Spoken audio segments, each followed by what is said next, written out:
Hello guys, നമ്മൾ നോക്കാൻ പോകുന്നത് ടൈം ആൻഡ് ഡിസ്റ്റൻസ് എന്ന് പറയുന്ന ഒരു ടോപ്പിക്കിൽ പ്രധാനപ്പെട്ട കുറച്ച് ക്വസ്റ്റ്യൻസും അതിൽ പറയുന്ന കുറേ കാര്യങ്ങളുമാണ്. നമുക്ക് ആദ്യമായിട്ട് പഠിക്കേണ്ടത് ഡിസ്റ്റൻസ്, സ്പീഡ്, ടൈം. അത് കണ്ടുപിടിക്കേണ്ട ഫോർമുലാസാണ്. സ്പീഡ് കണ്ടുപിടിക്കാൻ distance divide by time, time കണ്ടുപിടിക്കാൻ distance divide by speed, and distance കണ്ടുപിടിക്കാൻ സ്പീഡ് ഇൻറ്റു ടൈം. നമുക്ക് ആദ്യം കുറച്ച് ക്വസ്റ്റ്യൻസ് നോക്കാം. മണിക്കൂറിൽ 90 കിലോമീറ്റർ വേഗതയിൽ സഞ്ചരിക്കുന്ന ഒരു വാഹനത്തിൻ്റെ സെക്കൻഡിലെ വേഗത എത്ര? What is the speed in metre per second of a vehicle travelling at a speed of 90 kilometre per hour? Option A 15 metre per second, option B 20 metre per second, option C 25 metre per second, option D 30 metre per second. ഇവിടെ നമുക്ക് കണ്ടുപിടിക്കാനുള്ളത് 90 kilometre per അവറിനെ നമ്മൾ metre per second ആക്കാനാണ് ഇവിടെ ചോദിച്ചേക്കുന്നത്. അപ്പോൾ 90 into 5/18 നമ്മൾ metre per സെക്കൻഡിലേക്ക് മാറ്റാനുള്ള formula. അതുകൊണ്ട് 5/18 കൊണ്ട് നമ്മൾ എപ്പോഴും ഇൻറ്റു ചെയ്യണം. കിലോമീറ്റർ പെർ അവറിനെ മീറ്റർ പെർ സെക്കൻഡ് ആക്കാനായിട്ട് 5/18 കൊണ്ട് ഇൻറ്റു ചെയ്യണം. അങ്ങനെ ചെയ്യുമ്പോൾ കിട്ടുന്ന ആൻസർ 25 ആണ്. അപ്പോൾ ഇവിടുത്തെ ആൻസർ ഓപ്ഷൻ സി ആണ്, 25 മീറ്റർ പെർ സെക്കൻഡ്. അടുത്ത ക്വസ്റ്റ്യൻ, മണിക്കൂറിൽ 108 കിലോമീറ്റർ പെർ അവർ വേഗതയിൽ സഞ്ചരിക്കുന്ന ഒരു വാഹനത്തിൻ്റെ സെക്കൻഡിലെ വേഗത എത്ര? What is the speed in metre per second of a vehicle travelling at a speed of 108 kilometre per hour? Option A 25 metre per second, option B 30 metre per second, option C 35 metre per second, option D 40 metre per second. അതും ഇതുപോലെ തന്നെയാണ്, 108 into 5/18. അപ്പോൾ കിട്ടുന്ന answer 30 metre per second എന്ന് കിട്ടും. Option B 30 metre per second ആണ് correct answer. ഇനി അടുത്ത ക്വസ്റ്റ്യൻ ടൈപ്പ് 2 ക്വസ്റ്റ്യൻ ആണ്. സെക്കൻഡിൽ 25 മീറ്റർ പെർ സെക്കൻഡ് ദൂരം സഞ്ചരിക്കുന്ന ഒരു വാഹനത്തിൻ്റെ മണിക്കൂറിലെ വേഗത എത്ര? What is the speed in kilometre per hour of a vehicle that travels a distance of 25 metre per second in a second?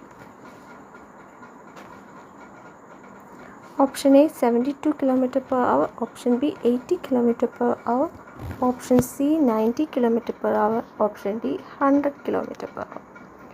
അപ്പോൾ ഇവിടെ നമ്മൾ ചെറിയൊരു വ്യത്യാസമാണ് ചെയ്യുന്നത്. മീറ്റർ പെർ സെക്കൻഡിനെ കിലോമീറ്റർ പെർ അവറിലേക്ക് മാറ്റണം. അതിനെ നേരെ തിരിച്ച് ചെയ്താൽ മതി. മീറ്റർ പെർ സെക്കൻഡ് ഇൻറ്റു 18/5 ചെയ്താൽ കിട്ടുന്നതാണ് കിലോമീറ്റർ പെർ അവർ. ഓക്കെ, അപ്പം ഇവിടുത്തെ ക്വസ്റ്റ്യൻ എന്തായിരുന്നു? 25 മീറ്റർ പെർ സെക്കൻഡിനെ നമ്മൾ കിലോമീറ്റർ പെർ അവറിലേക്ക് മാറ്റണം. അത് 25 into 18 divide by 5 equal to കിട്ടുന്ന ആൻസർ നമുക്ക് 90 കിലോമീറ്റർ പെർ അവർ എന്നായിരിക്കും. അപ്പോൾ ഓപ്ഷൻ സി ആണ്, 90 കിലോമീറ്റർ പെർ അവർ ആണ് ശരിയായ ഉത്തരം. അടുത്ത്, സെക്കൻഡിൽ 30 മീറ്റർ പെർ സെക്കൻഡ് ദൂരം സഞ്ചരിക്കുന്ന ഒരു വാഹനത്തിൻ്റെ മണിക്കൂറിലെ വേഗത എത്ര?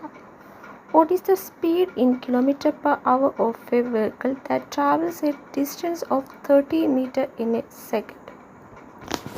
Option A 90 kilometer per hour, option B 108 kilometer per hour, option C 120 kilometer per hour, option D 144 kilometer per hour. ഇതും സെയിം മെത്തേഡാണ്.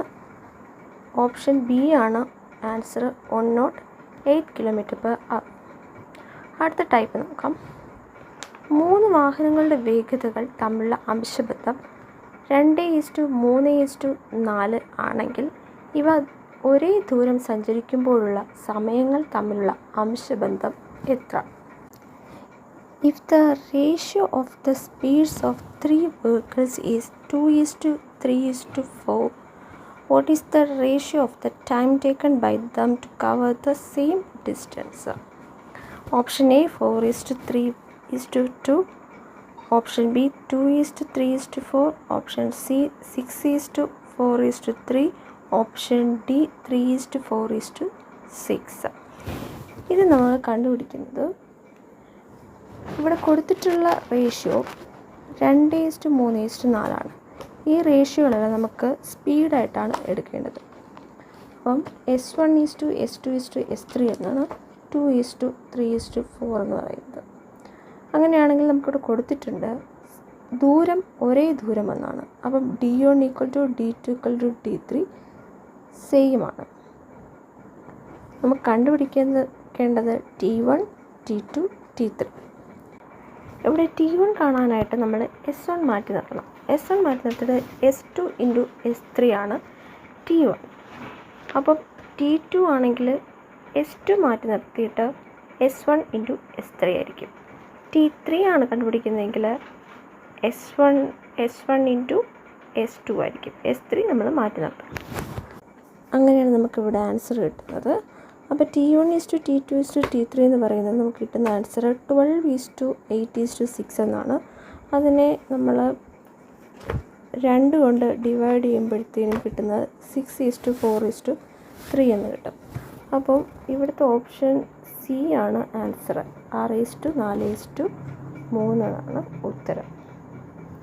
അടുത്ത ക്വസ്റ്റ്യൻ, 4 വാഹനങ്ങളുടെ വേഗതകൾ തമ്മിലുള്ള അംശബന്ധം 1:2:3:4 ആണ് എങ്കിൽ ഇവ ഒരു നിശ്ചിത ദൂരം സഞ്ചരിക്കുമ്പോഴുള്ള സമയങ്ങൾ തമ്മിലുള്ള അംശബന്ധം എത്ര? The ratio of the speeds of 4 vehicles is 1:2:3:4.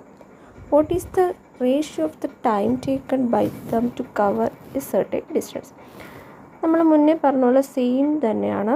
ഇവിടെ നമ്മൾ T1, T2, T3, T4 വരെ കാണാനുണ്ട്. 4 വാഹനങ്ങൾ സെയിം സാധനം തന്നെയാണ്. T1 കാണുകയാണെങ്കിൽ S2 × S3 × S4 അതുപോലെ തന്നെ സെയിം കാര്യങ്ങൾ തന്നെയാണ്. അപ്പോൾ ഇവിടെ നമുക്ക് ആൻസർ കിട്ടുന്നത് 12:6:4:3 എന്നാണ് നമുക്ക് ആൻസർ കിട്ടുക.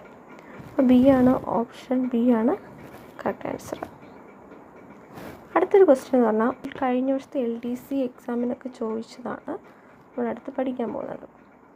2 വാഹനങ്ങളുടെ വേഗതകൾ തമ്മിലുള്ള അംശബന്ധം 4:5 ആണ് എങ്കിൽ ഇവ ഒരേ ദൂരം സഞ്ചരിക്കുമ്പോഴുള്ള സമയങ്ങൾ തമ്മിലുള്ള അംശബന്ധം എത്ര? The ratio of the speeds of 2 vehicles is 4:5. What is the ratio of the time taken by them to cover the same distance? ഇവിടെ 2 വാഹനങ്ങളെക്കുറിച്ചാണ് പറയുന്നത്. 4:5. ഇത് വേറൊന്നും നോക്കാനില്ല, അത് നമ്മൾ തിരിച്ചെഴുതിയാൽ മാത്രം മതി. 5:4 മൾട്ടിപ്ലൈ ചെയ്യണോ ഒന്നുമില്ല, അത് നമ്മൾ തിരിച്ചെഴുതിയാൽ മാത്രം മതി. 5:4. അപ്പോൾ ആൻസർ എ ആണ്, 5:4. അടുത്ത ടൈപ്പ് നോക്കാം. സെക്കൻഡിൽ ഒരു വാഹനം സഞ്ചരിക്കുന്ന ദൂരം D = 2t + 50 ആണ്. രാവിലെ 9 മണിക്ക് യാത്ര തുടങ്ങി 9:05 ആകുമ്പോഴേക്കും എത്ര ദൂരം സഞ്ചരിച്ചിട്ടുണ്ട്? The distance travelled by a vehicle in t seconds is given by D = 2t + 50 in meters. If it starts its journey at 9 a.m., how much distance will it have travelled by 9:05 a.m.? Option A 350 metre, option B 600 metre, option C 650 metre, option D 700 metre. ഇത് നമുക്ക് എങ്ങനെയാണ് കണ്ടുപിടിക്കണമെന്ന് നോക്കാം. ഇവിടെ കൊടുത്തിട്ടുണ്ട് 5 മിനിറ്റിലാണ് ഇത് travel ചെയ്യുന്നതെന്ന് പറയുന്നുണ്ട്. അപ്പോൾ നമുക്ക് 5 മിനിറ്റ് നമുക്ക് ടൈം കിട്ടി. ഡിസ്റ്റൻസ് നമുക്കിവിടെ കൊടുത്തിട്ടുള്ളത് 2t + 50 എന്നാണ്. ഇവിടെ മിനിറ്റിലാണ് കൊടുത്തിട്ടുള്ളത് ടൈം. അത് നമ്മൾക്ക് സെക്കൻഡിലേക്ക് മാറ്റണം. സെക്കൻഡിലേക്ക് മാറ്റാനായിട്ട് മിനിറ്റ് × 60 ചെയ്താൽ കഴിഞ്ഞാൽ നമുക്ക് സെക്കൻഡിലേക്ക് മാറ്റാൻ പറ്റും. അപ്പം ഇവിടെ കൊടുത്തിട്ടുള്ള 5 മിനിറ്റാണ്. 9 മണി മുതൽ 9:05 വരെ എന്നാണ് കൊടുത്തിട്ടുള്ളത് ഡിസ്റ്റൻസ്. അപ്പോൾ ഇവിടെ 5 മിനിറ്റാണ്. അപ്പോൾ 5 × 60 കിട്ടുന്ന ആൻസർ 300 ആയിരിക്കും. ആ 300 നമ്മൾ ഡിസ്റ്റൻസ് D = 2t + 50 എന്ന് പറയുന്നതിൽ ഇട്ട് കൊടുക്കുക. ആ ടിയിലേക്ക് 300 ഇട്ട് കൊടുക്കുക. നമുക്ക് കിട്ടുന്ന ആൻസർ 650 എന്നായിരിക്കും. ഇവിടുത്തെ ആൻസർ സി ആണ്, ഓപ്ഷൻ സി 650. അടുത്ത ക്വസ്റ്റ്യൻ, സെക്കൻഡിൽ ഒരു വാഹനം സഞ്ചരിക്കുന്ന ദൂരം d = 3t + 100 ആണ്. രാവിലെ 10 മണിക്ക് വാഹനം പുറപ്പെട്ട് 10:10 ആകുമ്പോഴേക്കും എത്ര ദൂരം സഞ്ചരിച്ചിട്ടുണ്ടാകും? The distance travelled by a vehicle in t seconds is given by d = 3t + 100. If the vehicle starts at 10 am, how much distance will it have covered by 10 am? ഇതും same കാര്യമാണ് പറയുന്നത്, അതേപോലെ തന്നെയാണ് ചെയ്യേണ്ടത്. അപ്പോൾ ഇവിടെ കിട്ടുന്ന ആൻസർ ഓപ്ഷൻ ബി 1900 എന്നൊരു മീറ്ററാണ് കിട്ടുന്നത്. നമ്മൾ ചെയ്തു വരുന്നത് സെയിം കാര്യം തന്നെയാണ്. 10 മിനിറ്റാണ്, 10 മിനിറ്റ് ഇൻറ്റു 60 ചെയ്യുക, അപ്പോൾ 600 കിട്ടും. ആ 600 എടുത്ത് നമ്മൾ ഡിസ്റ്റൻസ് ഉള്ള ടിയിലേക്ക് ഇട്ട് കൊടുക്കുക. നമുക്ക് കിട്ടുന്നത് 1900 എന്ന ആൻസർ ആയിരിക്കും. അപ്പോൾ അടുത്ത ഒരു ക്വസ്റ്റ്യൻ, അടുത്ത ടൈപ്പാണ്. മിനിറ്റിൽ ഒരു വാഹനം സഞ്ചരിക്കുന്ന ദൂരം d = 2t² + 100 ആണ്. രാവിലെ 10 മണിക്ക് യാത്ര പുറപ്പെട്ട വാഹനം 10:10 ആകുമ്പോഴേക്കും എത്ര ദൂരം സഞ്ചരിച്ചിട്ടുണ്ടാകും? The distance covered by a vehicle in t minutes is given by d = 2t² + 100. If it starts travelling at 10 am, how much distance will it cover by 10 am? Okay, ഇവിടെ സെയിം കാര്യം തന്നെയാണ് പറയുന്നത്. പക്ഷേ ഇവിടെ നമ്മൾ സെക്കൻഡിലേക്ക് മാറ്റേണ്ട ആവശ്യമില്ല, ഓൾറെഡി മിനിറ്റിൽ തന്നെയാണ് ഇവിടെ പറയുന്നത്. അപ്പോൾ നമുക്ക് സെക്കൻഡിലേക്ക് ആവശ്യമില്ല. അപ്പം മിനിറ്റിലേക്ക് വരുന്ന അതേ ടൈം തന്നെ നമ്മൾ ഡിസ്റ്റൻസിൽ d = 2t² + 100 എന്ന് പറയുന്ന സ്ഥലത്ത് ഇട്ട് കൊടുത്താൽ മതി. നമുക്ക് ആദ്യം കിട്ടുന്ന ആൻസർ 900 ആയിരിക്കും ഇതിൽ ആൻസർ കിട്ടുന്നത്. അപ്പം സി ആണ് ഇതിൻ്റെ കറക്റ്റ് ഓപ്ഷൻ. ഉത്തരം സി ആണ് 300. അടുത്ത, മിനിറ്റിൽ ഒരു വാഹനം സഞ്ചരിക്കുന്ന ദൂരം d = 3t² + 100 ആണ്. രാവിലെ 10 മണിക്ക് യാത്ര പുറപ്പെട്ട വാഹനം 10:05 ആകുമ്പോഴേക്കും എത്ര ദൂരം സഞ്ചരിച്ചിട്ടുണ്ടാകും? The distance covered by a vehicle in t minutes is given by d = 3t² + 100. If it sets off at 10 am, how much distance will it have travelled by 10:05 am? Option A 125 meter, option B 150 meter, option C 175 meter, option D 200 meter. ഇതും same കാര്യം തന്നെയാണ്. നമ്മൾ മിനിറ്റിൽ തന്നെ ആയിരിക്കും ഇടേണ്ടത്. d = 3 × 5² + 100. അപ്പോൾ നമുക്ക് കിട്ടുന്ന ആൻസർ 175 മീറ്റർ എന്നായിരിക്കും. ഓപ്ഷൻ സി ആണ് കറക്റ്റ് ആൻസർ. അടുത്തൊരു ക്വസ്റ്റ്യൻ നമ്മൾ പഠിക്കുന്നത്, ഇത് SSC POQ ആണ്. സെക്കൻഡിൽ ഒരു വാഹനം സഞ്ചരിക്കുന്ന ദൂരം d = 2t + 100 ആണ്. രാവിലെ 10 മണിക്കും 10:05 ഇടയിൽ വാഹനം സഞ്ചരിക്കുന്ന ദൂരം എത്ര? The distance covered by a vehicle in t seconds is d = 2t + 100. What is the distance travelled by the vehicle between 10 am and 10:05 am? അപ്പം ഇവിടെ ഒരു പ്രത്യേകത ഉള്ളതെന്ന് വെച്ചാൽ ഇടയിൽ എന്നൊരു വാക്ക് അല്ലെങ്കിൽ ബിറ്റ്വീൻ എന്നൊരു വാക്ക് പറയുന്നുണ്ട്. അപ്പം ഇടയിൽ എന്ന് പറഞ്ഞിരുന്നാൽ നമുക്ക് സമയത്തെ സെക്കൻഡിലേക്ക് മാറ്റിയിട്ട് അതിൽ നിന്ന് ഒന്ന് കുറയ്ക്കണം. ഓക്കെ, അപ്പം നമ്മൾ ബിറ്റ്വീൻ എന്ന് പറയുമ്പോൾ അല്ലെങ്കിൽ ഇടയിൽ എന്ന് പറഞ്ഞാൽ നമ്മൾ സെക്കൻഡിലേക്ക് മാറ്റുമല്ലോ, മിനിറ്റിനെ നമ്മൾ സെക്കൻഡിലേക്ക് മാറ്റുന്ന സമയത്തെ അതിൽ നിന്ന് ഒന്ന് കുറയ്ക്കണം. ഫോർ എക്സാമ്പിൾ, ഇപ്പോൾ നമ്മൾ 5 മിനിറ്റാണ് ഇവിടെ കൊടുത്തിട്ടുള്ളത്. അപ്പം 5 മിനിറ്റ് ആണെങ്കിൽ നമുക്ക് 5 × 60 സെക്കൻഡിലേക്ക് നമുക്ക് കൺവേർട്ട് ചെയ്യാം.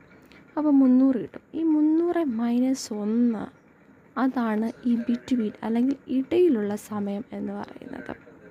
ഓക്കെ, അപ്പോൾ 300 - 1 299 എന്ന് കിട്ടും. 299 നമ്മൾ d = 2t + 100 എന്ന സ്ഥാനത്ത് ടിയിലേക്ക് ഇട്ട് കൊടുക്കേണ്ടത്. അപ്പോൾ 2 × 299 + 100 എന്നാണ്. അപ്പോൾ ആൻസർ കിട്ടുന്നത് 698 മീറ്റർ എന്നായിരിക്കും കിട്ടുന്നത്. C = 698. അപ്പോൾ നമ്മൾ നോക്കേണ്ട കാര്യം എന്ന് വെച്ചാൽ BTA എന്ന് പറയുമ്പം നമ്മൾ മിനിറ്റിൽ നിന്ന് പറയുന്നത് സെക്കൻഡിലേക്ക് മാറ്റുമല്ലോ, ആ മാറ്റുന്നതിൽ നിന്ന് ഒന്ന് കുറച്ചെഴുതുക. അതാണ് ഇടയിലെന്ന് പറയുന്നത്, അത് ഓർത്തുകൊള്ളണം. ഓക്കെ, അപ്പോൾ ഇവിടുത്തെ ആൻസർ C ആണ്, 698. ഇതേപോലെ തന്നെ വേറൊരു ക്വസ്റ്റ്യൻ ചെയ്യാം. സെക്കൻഡിൽ ഒരു വാഹനം സഞ്ചരിക്കുന്ന ദൂരം D = 3t + 100 ആണ്. രാവിലെ 9 മണിക്കും 9:03 ഇടയിൽ സഞ്ചരിക്കുന്ന ദൂരം എത്ര? The distance covered by a vehicle in t seconds is D = 3t + 100. What is the distance travelled between 9 AM and 9:03 AM? Okay, ഇവിടെ സെയിം കാര്യമാണ്. ഇവിടെ കിട്ടുന്ന ആൻസർ 637 മീറ്റർ ആയിരിക്കും. ആൻസർ കിട്ടുന്ന ഓപ്ഷൻ B ആണ് കറക്റ്റ് ആൻസർ. സമയവും ദൂരവും എന്ന് പറയുന്ന ഒരു ടോപ്പിക്ക്, അല്ലെങ്കിൽ ടൈം ആൻഡ് ഡിസ്റ്റൻസ് എന്ന് പറയുന്ന ടോപ്പിക്ക് അടുത്ത പാർട്ടിലേക്ക് നമുക്ക് നോക്കാം. കുറച്ചുകൂടി ഉണ്ട്. അത് നമുക്ക് ഈ പാർട്ട് എല്ലാം നമുക്ക് നന്നായിട്ട് റിവിഷൻ ചെയ്തിട്ട് നമുക്ക് അടുത്ത പാർട്ടിലേക്ക് നോക്കാം. അപ്പോൾ ഇവിടെ നമ്മൾ പറഞ്ഞത് ഫോർമുല പറഞ്ഞു, സ്പീഡ്, ടൈം, ഡിസ്റ്റൻസ്, അതുപോലെ km/h m/s പഠിച്ചിട്ടുണ്ട്. പിന്നെ അതുപോലെ ഓരോ റേഷ്യോ തന്നിട്ട് അതിൽ നിന്ന് നമ്മൾ ടൈം റേഷ്യോ കണ്ടുപിടിക്കാൻ പഠിച്ചു. പിന്നീട് പഠിച്ച ലാസ്റ്റ് വൺ എന്ന് പറയുന്നത് നമ്മൾ മിനിറ്റിനെ സെക്കൻഡിലേക്ക് ആക്കാനും അതിൽ നമ്മൾ സബ്സ്റ്റിറ്റ്യൂട്ട് ചെയ്ത് കൊടുക്കാനും നമ്മൾ പഠിച്ചു. അപ്പം ഈ ഭാഗത്ത് എന്തെങ്കിലും ഡൗട്ട്സ് കാര്യങ്ങളൊക്കെ ഉണ്ടെങ്കിൽ ചോദിക്കാം, കമൻറ്റ്സിൽ ചോദിക്കാം. പിന്നെ ഈ വീഡിയോ ഇഷ്ടപ്പെട്ടു കഴിഞ്ഞാൽ ലൈക്ക് ചെയ്യുക, സബ്സ്ക്രൈബ് ചെയ്യുക. Thank you.